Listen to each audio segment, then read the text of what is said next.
Fellow Falcoholic patrons, welcome to the Falcoholic Live's first Falcons Q&A session with our loyal patron supporters, guys. Thank you so much for taking part in this. Thank you so much for your support, for being the early adopters. We really do appreciate it so much, and thank you again for that. So I know we've got a bunch of you in here. There's only 8 total, so there's only 5 concurrent viewers. That's very low for this show, obviously, but it's the really hardcore people now. So how this is going to work is you guys can just put your questions in the chat, and we will answer them, and we will go for a while until it seems like we've reasonably answered all of your questions. I know some folks have already sent us some questions.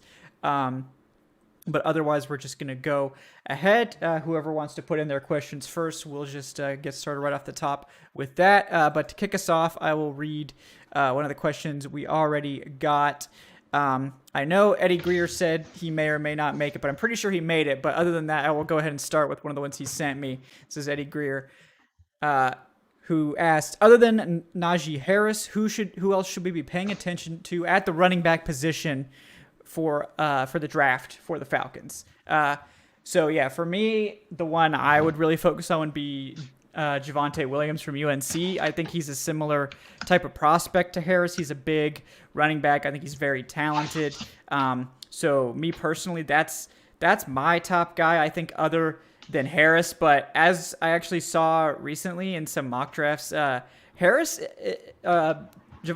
Williams has actually been going in the later half of the first round, which is weird to me. But there's just not that many elite running backs in this class, so he could get pushed up.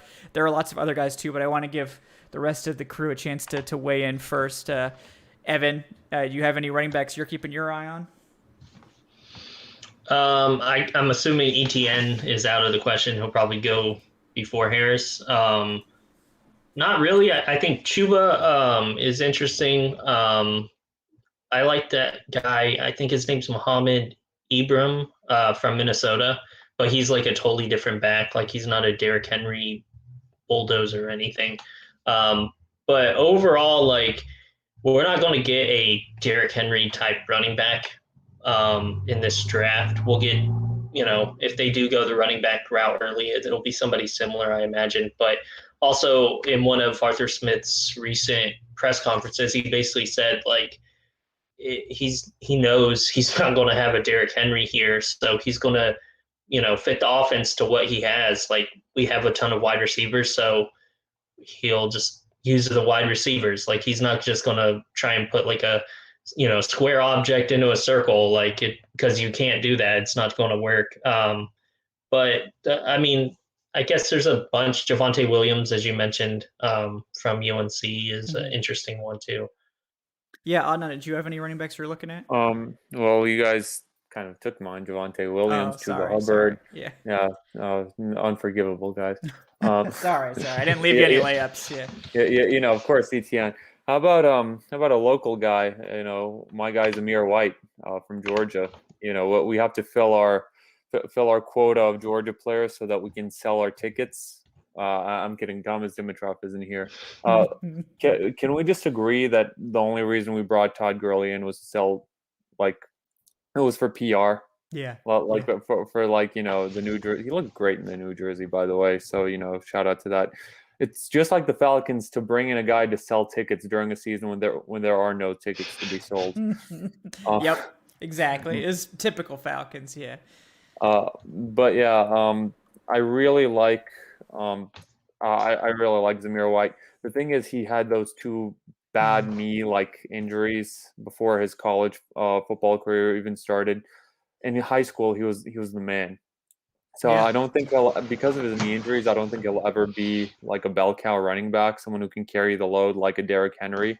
Right. But the raw talent is there, and because of all of those hardships with his injuries, I think you can get him later on. Like if Zamir White is there, say the 4th round, maybe he falls. Right. It could happen. I know I'm kind of like, kind of pushing it there, but I would definitely take my shot at him. And how about another guy we haven't mentioned at all in this process? How about Kenneth Gainwell from Memphis? Like first of all, just a real tragedy for him. He lost, I think I read something like 4 family members to COVID. And he opted not to play in this past season. But, someone who's a great receiver out of the backfield, someone who recorded over 1,400 rushing yards in this last season. So, that's a name to keep an eye on if we're going to go running back in the first 3 rounds or so. Yeah, absolutely. That is a big one that I'd be interested in as well. Another one from the Senior Bowl that Eric mentioned. Eric's still on location, not able to make it. Is Ramondre Stevenson? I think was the name. He was super impressive at the Senior Bowl. Another bigger back. So that is a name to keep an eye on as we go through this process. Welcome George as well. Welcome Solaire, Kev Dog, everybody. Thank you guys. Like I said, yeah, you can put the questions right in the chat and we will read them off from there. You're also welcome to email them to us or put them on Patreon if you prefer, but the chat's probably the easiest way if you're there. So let's move on to the next question. We have from Solaire. He asks, do you think the Falcons extend Calvin Ridley this offseason? We saw Ridley himself reply to #DaveMeat. That's an interesting one. Me personally, probably not, just because cap's going to be tight. I'm not really sure that they're going to be looking to do a lot of extensions this year. I think next year probably the best opportunity for that, considering the cap could explode. If the cap does actually go down this year, it's going to probably explode in 2022. So that would be my thoughts. What do you guys think about the possibility of Ridley getting that extension early? Not like you said, not this year, just because he's only I'm looking at Spotrac right now, $3.4.5 million cap hit. So you basically have him for peanuts on his rookie contract. You were going to extend his a 5th-year option. That's just a no-brainer. But if this was a situation where he was a big cap hit, that's when you talk about getting a nice extension in just to divert some of that cap hit toward the back end. But just because he's in his 4th year of his rookie contract, I don't think so. Mm-hmm. Yeah. Evan, did you have any takes that you want to get in there on Calvin Ridley? Yeah, there's not much more I can add that Adnan didn't say. But I don't think so this offseason because of the cap. I think that's just the no-brainer there. Yeah. It wouldn't really help the team gain more cap space or anything, so there's really no reason to. Right. All right, from George Costanza. I think there's great value to finding a running back in the 3rd or 4th round. But if we can't manage to trade down, I will never come off the choice of Kyle Pitts. Oh, man, I wish Eric was here. I could make Eric answer this. He can't bust. Could Atlanta take him? Yeah, George, I mean, I don't think Kyle Pitts is in the conversation for Atlanta at 4, but could Atlanta take him overall in the 1st round? Sure. I think particularly if they get additional firsts, or if they just trade down into the mid to late teens with a team, then yeah, I do think that Pitts should be on the table as a BPA at that point, depending on how the board falls. But at 4, I just don't really. I mean, we don't really know this coaching staff. We don't know Fontenot, so I'm not going to say it's impossible that they could take Kyle Pitts at 4, but I would be pretty shocked by it, personally. We can't go to Eric. That would be really fun if we could. But Evan, what do you think about the possibility of Atlanta taking Pitts at 4 or at some point, perhaps in the 1st round? I mean, overall, I just don't think it's likely just because it's not a strong need for them. I know Hayden Hurst didn't have a great season, but it was his 1st season. Plus, you've already basically invested a 2nd-round pick in him. So if you're already quickly reversing course and taking a high, pick 4, if you trade back a little bit, top 12 tight end, that's probably a bad sign for what the staff thinks of Hurst. But in defense of it, also Arthur Smith has a background as a tight ends coach, or tight end assistant or whatever. So maybe he looks at, a position like that. I know we've talked about offensive line and how he's familiar with offensive line, but, he's also familiar with tight ends. So maybe he doesn't like what he sees from Hurst. But my thing is, if they went the Pitts route, he has to be the next George Kittle or Kelsey or something. If you're investing in a tight end that high, he better not be like just, pretty good. Like he's got to be like one of the top, 5 tight ends in the league, in my opinion, to go that high. Right. Yeah, I agree. I agree. Adnan, you got Kyle Pitts takes for us? George, I love you, bro, but it's not happening. Kyle Pitts at 4 is not happening. Like maybe if no, there is no scenario where we take Kyle Pitts. I don't know why I'm talking myself into it. Like this team needs defense. The only way I can see it happening is if we trade back to pick, let's say 20 with like the Bears, and if Kyle Pitts is still on the board at 20 as the clear BPA, that's where I think you could make the argument, and where I think Fontenot could be like, all right, the value's too great. We'll take Kyle Pitts and we'll pocket the extra first rounder and the extra like 2 second rounders that we get from the Bears, and even more than that. Like I would need more than that from the Bears, but no, I don't think Kyle Pitts. Evan laid it out with Hayden Hurst. You already invested a second rounder in him. It's too early to give up on him right now, and this team has other needs. If we're not going quarterback at number 4, then the only other offensive position I can see them going is possibly along the offensive line, and only if they see Penei Sewell as like a generational can't miss like prospect, the way that Quentin Nelson was at Indianapolis. Yeah, I could see that for sure. Yeah, I guess I could see some scenario where like they're not planning to necessarily like give up on Hayden Hurst, and they're probably going to pick up his option, but they take Kyle Pitts as partially insurance, but partially also basically saying like, okay, we're going to let Hayden Hurst walk. Hopefully he's going to be really good for these next 2 seasons, and we're going to have a dynamic tight end duo for the next 2 seasons, and then we're going to let Hurst walk and get Pitts, for the next 5 years as a more affordable tight end option. So that's one scenario I could see, but again, I think the trade down would be necessary to really make it worthwhile. But it's an option. I think you could come up with a scenario where Pitts is the best player available, like in the mid to late teens for sure. So in that scenario, it's definitely possible. All right, so we got from Daryl Moore, the second, one of our most recent patrons. Thank you so much for your support, man. So his first question is, would you rather have Paris Ford or Richie Grant at free safety? Yeah, those are both great prospects. I actually like both of those guys. If it's specifically for free safety, I don't know if you mean like single high or just like a guy that's going to be doing more free safety stuff in general. I think I do prefer Richie Grant at this point. The fact that he had a strong Senior Bowl, maybe the most impressive player at the Senior Bowl, really impressed me as well. And plus, hashtag UCF hype. So, I was never going to be able to be impartial about Richie Grant, but I do think Richie Grant's a great cover 1 safety. He does have the flexibility to do some box stuff as well.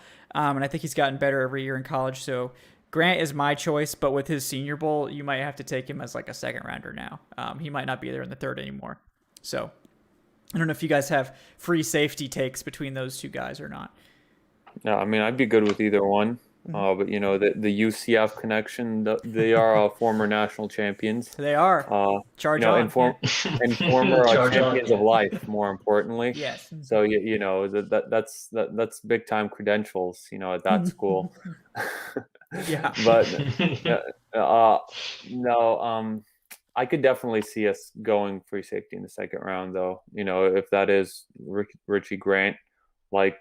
That's a position of need. I think our only safety on the roster right now is Jalen Hawkins, so I'd be completely fine with that pick, or with either of those picks in the 2nd or 3rd round. If they were there in the 3rd round, then even better. Yeah. I do like Paris Ford too. He's more of like that interchangeable safety, in my opinion. He's not super comfortable in like deep coverage right now, but he has the range to do it, and he's got that really big body. That he can play more box stuff. So like, I think Ford is more of a project. I think you're probably gonna have to play him closer to the line of scrimmage early in his career, but he is someone who has a lot of potential to be one of those interchangeable cover 2 safeties that you can do a lot of creative stuff with. So he is interesting as well. But if you're looking for a year 1 free safety starter, Richie Grant is probably the better bet of those 2. Yeah, I'm on the Andre Cisco hive personally when it comes to safeties. Cisco Hive.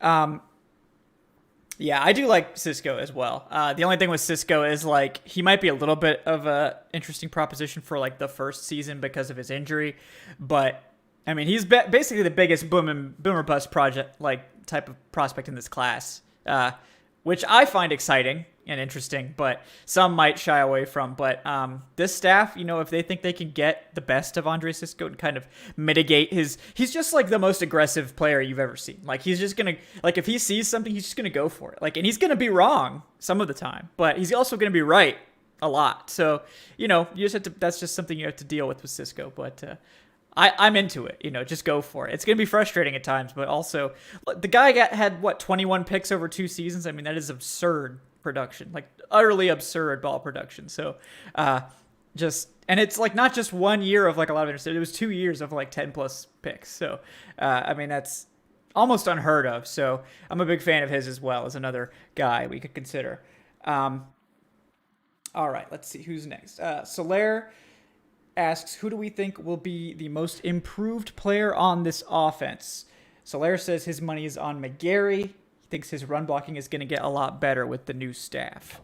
Yeah, Evan, you want to go first on this one? Yeah, I think it's going to be Matt Hennessy just because he has nowhere to go but up, assuming he gets the start at center. I mean, he was basically thrown to the wolves early on, playing some left guard. And then his 2 starts at his true center position were against the Chiefs and the Buccaneers, who, hell, that's the Super Bowl right there. I mean, it doesn't get much tougher than that. So I think it's going to be him. But I could see like a couple other guys, but I don't want to give anything away just to spoil Adnan's pick. I appreciate that. But yeah, no, Hennessy, he was horrendous in pass blocking last year. Like I did the offensive line reviews and his pass blocking grade on PFF was like 28.5, which is like the second worst among like centers who played at least 200 snaps all year. Like he was dreadful. And, I think that's a good one. I think with the full offseason under his belt, he'll be able to like hopefully bounce back, because if he can't, then that center position is going to be a glaring need. And, it could be 2015 levels. But, I hope not. I'm going to go with Hayden Hurst just because this past year he got cuttered. He was he was a lot worse. His production was a lot worse than his talent was because of Dirk Cutter's offense, and we saw that with many players on this offense. I think this next year with Arthur Smith, who has a tight end background, I think Hurst is going to take a sizable leap, or at the very least, I hope he will, just to justify that second round pick. I'm still not on board with like saying, oh yeah, that was a successful trade for the Falcons, but I'm sure it could end up being a decent trade if Hurst takes that jump next season. Yeah, I agree with that one too. Yeah, I mean, honestly, I think like the most, I'm gonna like have a little bit of a cop out here and say like the most improved part of the offense is gonna be the run game, and that kind of touches on like what you were saying, Slayer, with McGarry, and what Evan was saying with Hennessy. But I think like the run game is going to be drastically better. Like Dirk Cutter's run scheme is a joke. So like honestly, it's like the run game it was kind of like what Evan said with Matt Hennessy, right? Like there's nowhere to go but up. But I do think we're going to see the run game be a productive part of this offense, and maybe even more than that. Maybe something that this team can actually lean on and actually get significant production out of. And I don't know if that's with Ito Smith as the lead back. Probably not. It's probably going to be a rookie, but whoever the new lead back is, I suspect we're going to see a big year from them. And just the run game in general, I think is going to be significantly better. All right, from Kevin Dog, also one of our Falcoholic tier supporters. Brother, thank you so much for your support. So he asks, what would happen if we were to trade Grady Jarrett? So I assume you want to know the details like financially, and also maybe what sort of compensation the Falcons could get in that sort of trade. I mean, I think the Falcons would be asking for like first round compensation for Grady Jarrett, because he's only going to be 28 in 2021. and the Falcons would be absorbing like a pretty big cap hit to trade him, so they'd want serious compensation. So I think they would probably be asking for a first for him. I don't think it's a trade that they would be seriously considering just because he's one of their big pieces on defense. But, you know, financially speaking, a pre-June 1st trade this year would save the team $9.8 million in cap space. So, you know, that is a little bit of space. It would be $11 million in dead cap, which is a lot. If they were to do it post-June 1st, team would save $15.3 million in cap space and cost only $5.5 million in dead cap. So that's a lot more financially feasible. But again, don't think it's a move the team is likely to make. But if they desperately needed the cap space and they thought they could get a first round pick level compensation for Jarrett, maybe. But yeah, that's the details of it. I don't know if you guys have any opinions on whether that sort of trade would be something you'd be at all interested in. I'd be pissed. I just bought his jersey, so if they trade him, I'd probably be pretty upset. But I mean, he's like the only thing that works on the defensive line. So basically, Bro, yeah. that So it's defense is unlikely. It's so unlikely. bad with him the last 2 years.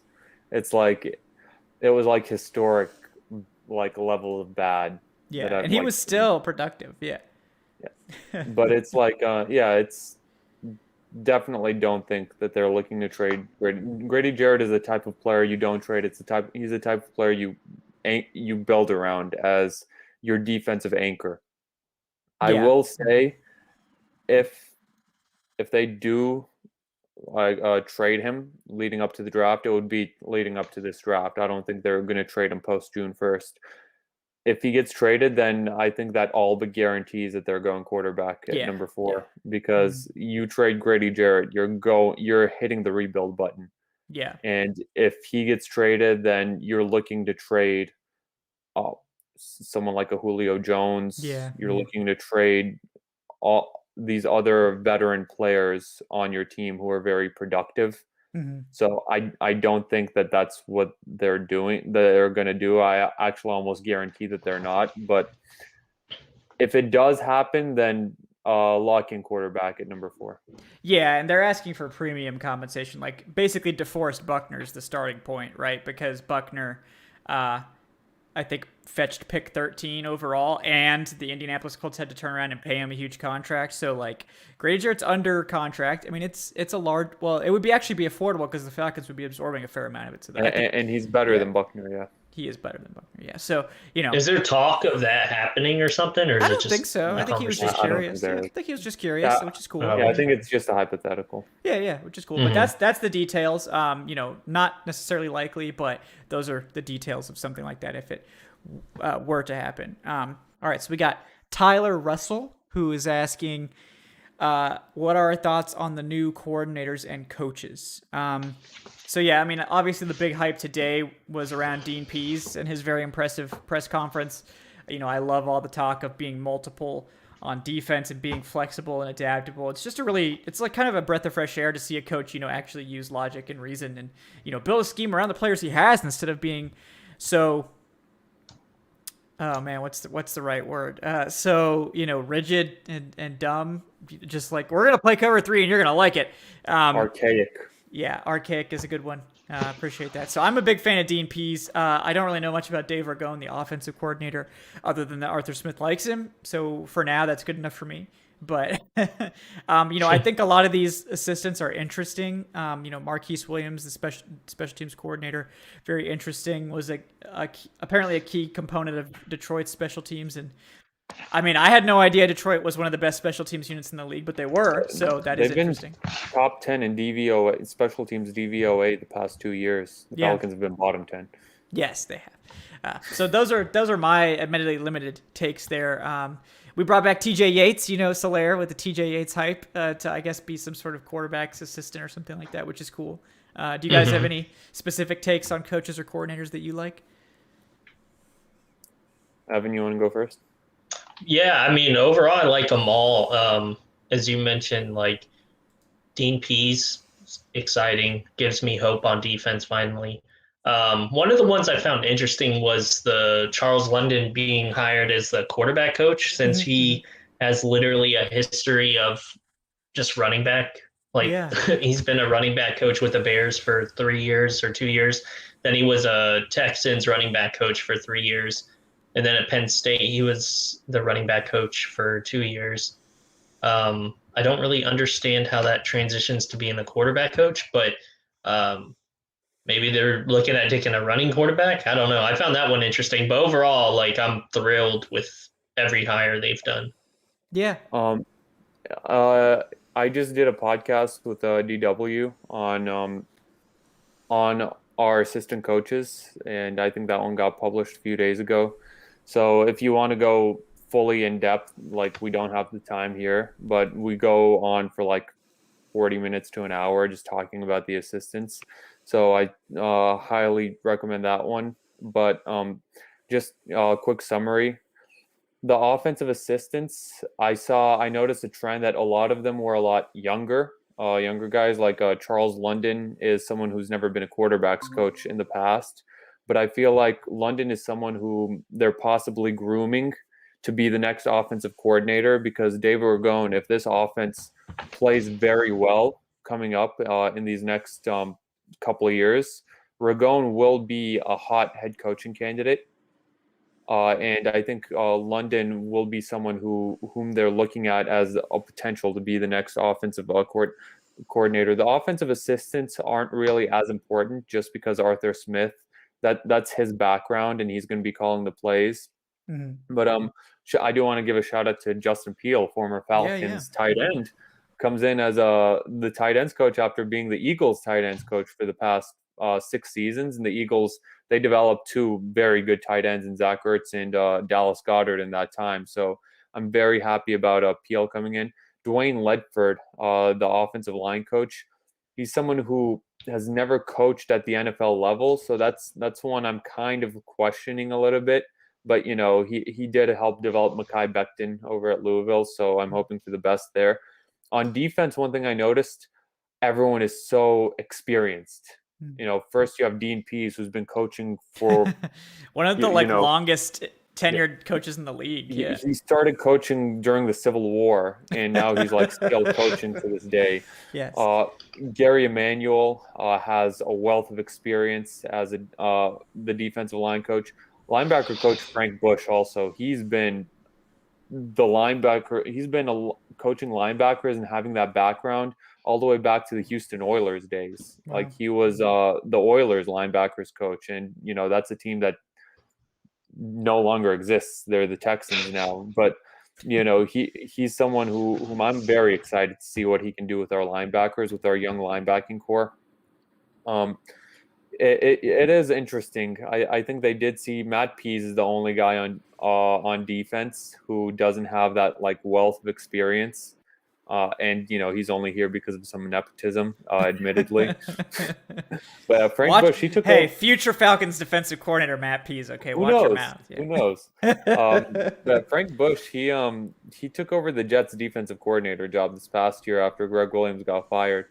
And then when it comes to special teams, we mentioned Marquise Williams, but I don't want us to ignore the hiring of Steve Hoffman as well. Mm-hmm. Steve Hoffman is someone who has been a special teams coach for decades, and he comes on in an advisor role to Marquise Williams. Williams is a very young special teams coach.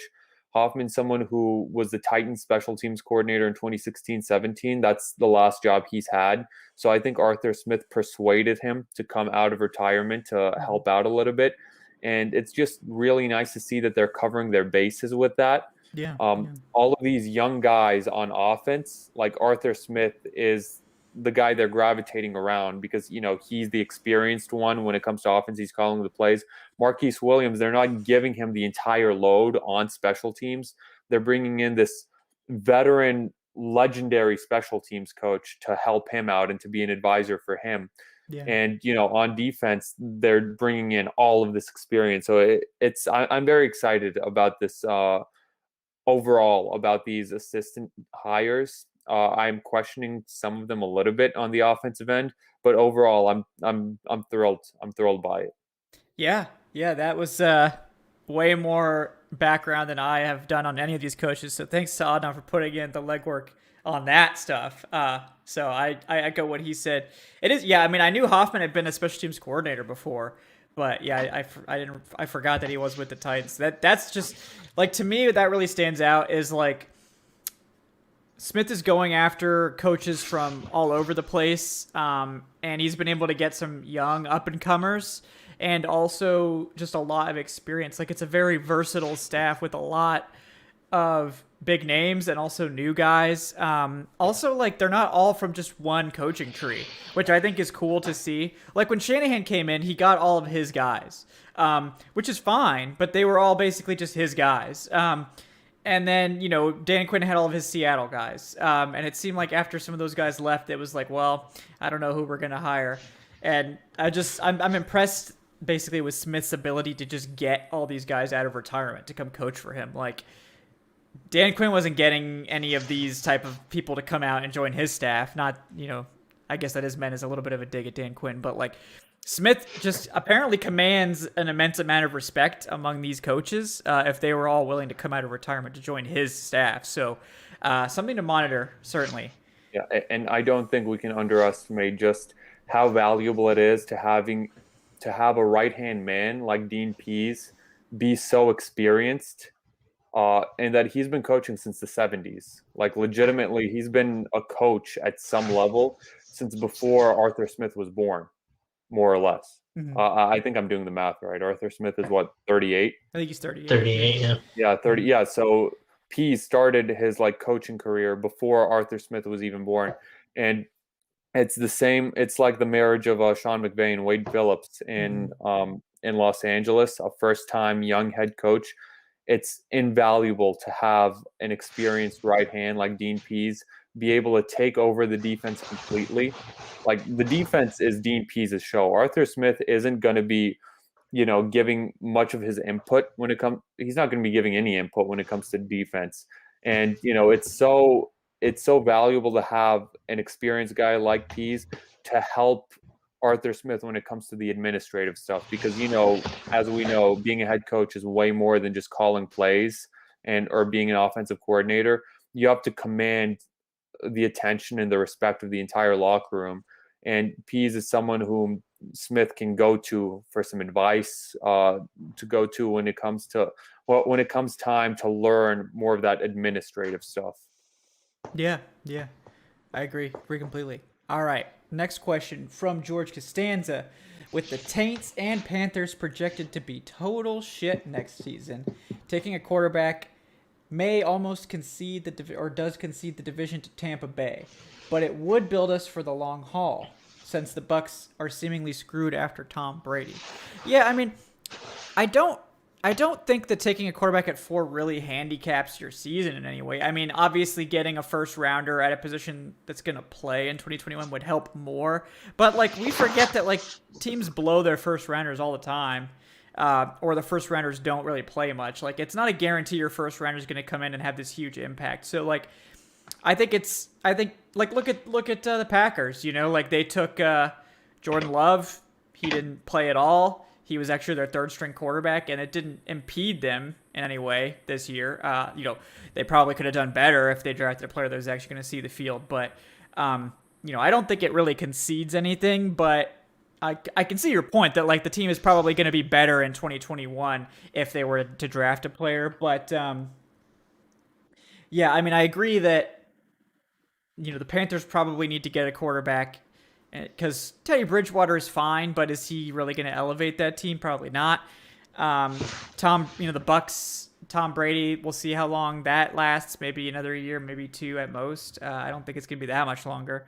And the Saints, like, I don't know what the hell they're going to do. They're going to be picking at the end of the draft. And they have like 3-4 picks, and they're like negative 100 million. If the cap really does go down to 180 million, I honestly don't know what they can do. I legitimately do not know that it's possible for them to get under the cap. It probably is, with a shit ton of cuts and like a bunch of restructures, but then it's like they're going to be going into 2022 with the same exact problem. Even if the cap explodes, like, it's going to be like, oh, we're still over, and we have like 20 people under roster. So like, I don't know what's going to happen with that, man. It's wild. But yeah. I'm happy for the Saints to be terrible next year. That's going to be great. It's going to be a lot of fun. But yeah, I guess I disagree that taking the quarterback really concedes anything, but I do understand your sentiment of it, potentially not helping the team as much as some other position could. But it's more like it's a long-term thing, like you said. Like it's more of a future-focused pick as opposed to I think if the team was like a step away from the Super Bowl, like if they got to the NFC Championship game this year or something, then it's like, all right, let's look at, or well, in that case, we wouldn't be drafting top 5 at all. But if we like had a top 5 pick, like let's say we made a trade like the Dolphins, and we were like, we know we're a step away from the Super Bowl, then it's like, all right, we can go get someone who's going to help us win now and put us over the top. But because this team, I think, is so far away from that, I don't think we'll concede the division just because you can get value late on in the draft later on. And I think this team will be a lot better next year just on account of going from Dirk Cutter to Arthur Smith calling plays. I am on record saying that I do think we'll be a playoff team. I'm saying this right now at this point in time. And the hype train will leave the station even more. It'll get even faster as we get closer to the season. Yep. That's just the nature of it. That's just how it goes. Yeah, for sure. But I think it's important. I don't see how we don't go quarterback. Like, you have the opportunity to get your guy of the future. Or they trade down, I guess, but yeah. Yeah, or trade down. But when are you going to be able to pick top 4 knowing that you have one of these big 4 quarterbacks like in your lap? I agree with you. Like, that's what we've been saying is like, if this team, like if Arthur Smith and the staff is as good as we're hoping they are, we're not going to be anywhere sniffing this sort of pick again in the near future. So it's kind of just, that's part of the calculus. Like, you're here, you're not going to have to give up extra picks to get your quarterback of the future, assuming you're right about whoever you draft. And let's say Justin Fields is there at 4. I don't think there's a single quarterback in next year's class better than Justin Fields. Right, at least not at this point. It doesn't look that way. So yeah, unless like a Joe Burrow situation happens where someone just comes out of nowhere. Or right, but the Falcons aren't going to get that one guy either. If like that's the top quarterback, like we're not even going to sniff that guy. So like I agree with you. Yeah, like we got really lucky to be picking top 5 this year. Mm-hmm. Yeah. We did. Like, any sort of Dan Quinn late winning shenanigans would have sent us down to like the late part of the top 10 or the early part of the teens. So that's what happened with the Chargers this year. They won their last 4. Oh yeah, man. But they already have their quarterback. Yeah, they had their quarterback, so it was fine for them. But all right, so I'm gonna do a 2 birds 1 stone question here because we're getting a little low on time. I want to get to as many of these as we can. So Eddie Greer was asking about who the Falcons could target at defensive end in the draft. And also, Darrell Moore was asking about Jalen Phillips from Miami. And Jalen Phillips from Miami is one of the players I think they will target in the draft. So we can kind of 2 birds 1 stone this one. So yeah, I've drafted Jalen Phillips in the 2nd round twice now for the Falcons in my mock drafts. I love his versatility. He can stand up and rush. He can put his hand in the dirt and rush. He's super athletic, former 5-star recruit. I love his potential. I think he's an ideal top of the 2nd round type of player, someone who's probably still going to be there. Hamilcar Rashed Jr. is another guy I like as a 2nd rounder, maybe even a 3rd rounder at this point. A little bit smaller, speed rusher, still raw, but a ton of potential. We've talked about Gregory Rousseau and Kwity Paye and those types of guys. But Patrick Jones could be a guy, on day 2 as well from Pitt. So there's a lot of guys there. I'll give you guys a chance to weigh in and with any details you may have, if there's any guys that stand out to you in particular. But I do really like Jalen Phillips. Right now, he would be my top choice probably at the top of the 2nd round. So yeah, you guys have any edge rusher takes for the draft? I think Dayo Odeyingbo out of Vanderbilt can play both in the 4-3 and the 3-4. He's someone whom you can possibly, if you trade back from the 2nd round, which trading back isn't the only thing it's not an only 1st round thing. I know we've had a lot of attention to trading back in the 1st round. We could go back in the 2nd round. We have a very high 2nd round pick. So I think ideally, we could possibly go back in the 2nd round, get a guy like Odeyingbo, and like get an extra 3rd rounder. and continue building the team. And then with that extra third rounder, you can possibly get a guy like a Zamir White or like Chuba Hubbard or my brain just stopped. Michael North Carter, Carolina guy. yeah. Javon Williams. So it just like it goes full circle back to the first question. But yeah, definitely. So it's important because we'll play both a 3-4 and a 4-3 under Dean Pease. He said so, like himself today. Yeah. Maybe someone like a Carlos Basham out of Wake Forest. That's another name to possibly look at. I'm avoiding saying Kwity Paye or like Rousseau, one, because they're like the obvious guys, and two, because I want a quarterback in the first round. I don't want a defensive end in the first round. Yeah, that's fair. Evan, did you have any edge rusher takes you wanted to get out there? You guys know a lot more about that than me, but what's the deal with the Gregory Rousseau guy from Miami? Like, he seems... Yeah. Like, I've heard a lot of talk on him, but haven't heard a lot of... 15 and a half sacks like last related. year. Yeah, 15 and a half sacks, 2019. Is he sat just out too, like, it's expected he's going to be gone sort of thing? Well, he sat out 2020, so he's only got 1 year of really film. He did bulk up a lot, allegedly. But yeah, he's just super raw, so it's a gamble. He hasn't been playing defensive end for like super long. Yeah. So I don't think he's someone who's going to come in and just like, he's definitely not going to be a finished product, but he's not going to come in and just like light the world on fire in his first year. And I'm afraid that the fan base will get pretty impatient, because I remember the fan base judging Vic Beasley off his first year. So that doesn't seem like a nightmare, although like the team should never be doing anything just to please the fan base. But that's definitely someone to look at if we do trade back in the first round. But I would definitely not take him at 4, and he's definitely not going to be there in the second round. But maybe if he's like falling deep down the draft board for some reason, then maybe you could trade up from the second round and go get him. Yeah, that's a good point. Yeah, we'll see what happens with him. His stock could be basically anywhere. So we'll just have to monitor that and see. Yeah. I remember we talked about AJ Epinesa last year, possibly with our first rounder, and then he had like a disastrous combine, and he fell down to the second. He almost fell to us in the second round. Yeah. I remember that seems like one of the positions where people come out of nowhere the most is defensive end, like through the combine, but obviously no combine this year or whatever. Yeah. So that'll be interesting. Yeah. All right, we're going to get a couple more. I know we're not going to be able to get to everyone's questions. Thank you all for giving us plenty of questions to fill out the show with. We appreciate you guys. So we're going to take a couple more here. So we have Solaire. So he says, with the quarterback carousel going on, what would be the ideal situation for the Falcons? Would it be like Stafford to the Niners and Watson to the Jets? That way we could trade back with Detroit. I think that's pretty close to what I would say would be ideal. Because I think Detroit, basically in the market for a quarterback, gives the Falcons a very clear trade back partner. And at that point, the Falcons could still be in range to take a Trey Lance if he isn't snapped up in those top 4 picks. So I really do. I basically agree with what you said, Slayer. I think that's a pretty good scenario for the Falcons there.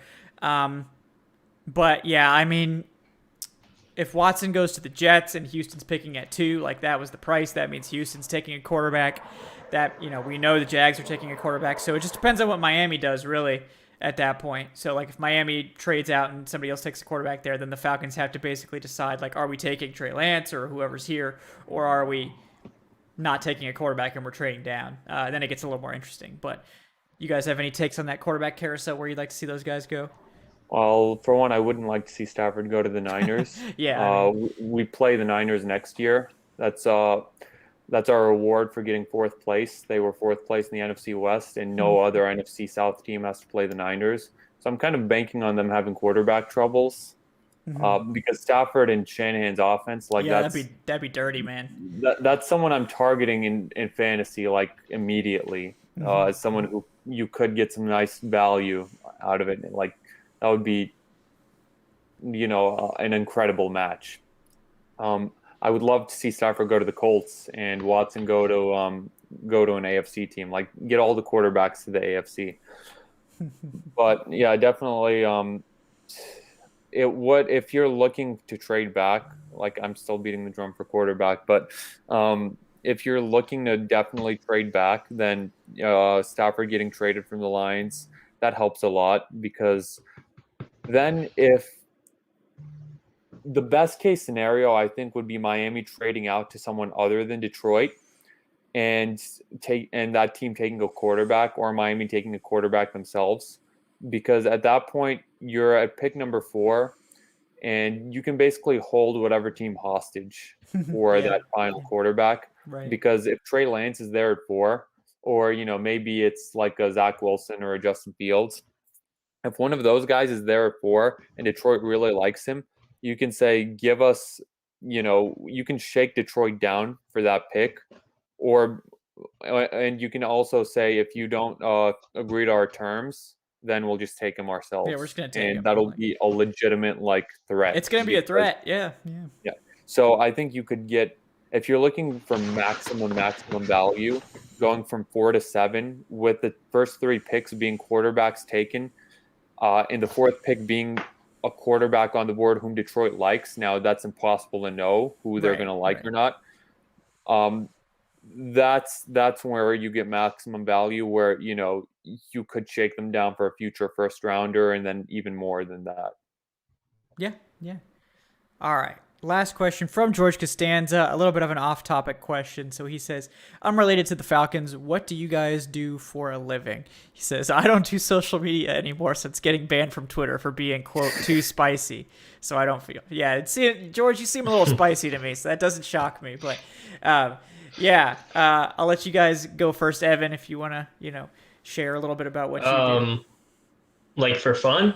Well, I guess he says what you do for a living, like, outside of I'm this. Keep that secret, just because more people might see this. Yeah, that's fair. But golfing, I live in Florida, so I go to the beach. I'm a big Seinfeld person, so I appreciate your name. But watching Seinfeld reruns when I go to sleep at night, play some PlayStation. I know Kevin's also into gaming.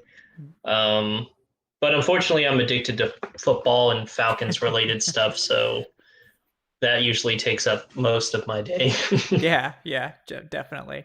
Nan, anything you want to share about yourself? Yeah, mostly I'm in the marketing field, and the main thing is I'm in grad school right now, and I'm about to graduate this May with my master's in marketing. Mm-hmm. So we'll see. We'll see where I can go with that. But yeah, it's I'm not gonna say the exact company I work for, but yeah, I'm in the marketing field, and I'm gonna be in that field moving forward. Very cool. Yeah, and honestly, this is what I do. I do Falcons coverage. I write for the site. Dave has over the years, been able to get me, to the point where I could actually, and thanks to my wife, obviously, who has a great job. I've been able to basically quit my day job. I used to do a lot of odd jobs. I used to be a delivery driver and do stuff like that. I have my bachelor's in psychology. People didn't know that. So I was thinking about going to grad school for that. But then I, like Evan said, got obsessed with football and started doing that every day. And just kind of ended up here. After getting out of Blogging Dirty, which thank God for Dave Choate for that. But someone got me out of Blogging Dirty. I was there for a while. Yeah, I knew I had to pass it on. I had to pass on the saving people from Blogging Dirty. But honestly, I do this, and this is kind of my day job now. But try to put in a lot of effort for it and see where it goes. But thanks to your guys' support and Dave Choate for believing in me and helping me make enough to quit my day job. This is kind of my full-time job now, so I've been really enjoying that. Obviously, we'll see where it goes. I don't know if I can do this forever, but I'm hopeful. And look, you guys, with your financial support, you guys are helping us continue to do this type of stuff as well. So we really do appreciate you guys for that. But yeah, on that note, we're going to go ahead and wrap it up there. I apologize we didn't get to everyone's questions. Like I said, we ended up going for closer to like an hour. I just didn't know how many questions we'd have, how many people would be able to make it, so we never really know. But, we're going to like answer your questions thoroughly. We're not just going to give you a one-word answer. So that's what you guys know. You can expect that from us. So thank you to everyone who was here for the live recording. Thank you to everyone for sending in your questions. And this will be a monthly thing going forward. We'll be, of course, in touch with you guys about scheduling future episodes. And for those that are going to be watching this, of course, after it publishes on YouTube for everyone to watch, you can get in on these shows as well by subscribing to us on Patreon. You can check out the Patreon page at patreon.com/Falcoholic Live. You get a variety of exclusive perks, not just this. You can weigh in on our future content. You can get access to some ad-free podcast downloads that are also available earlier than they are on the feeds and all that sort of stuff. And also get our eternal gratitude like we're giving to these guys. So, again, thank you guys so much for tuning in and hanging out with us tonight. We will see you guys back on Wednesday for the next edition of the Falcoholic Live for all audiences approved. So for myself, I'm Kevin Knight at Falcoholic Kevin on Twitter. Evan Birchfield is at Evan Birchfield on Twitter, and Adnan Ikic is at Say Which Way on the Twitters as well. So again, thank you guys, and we will talk to you next week. Have a good one, folks.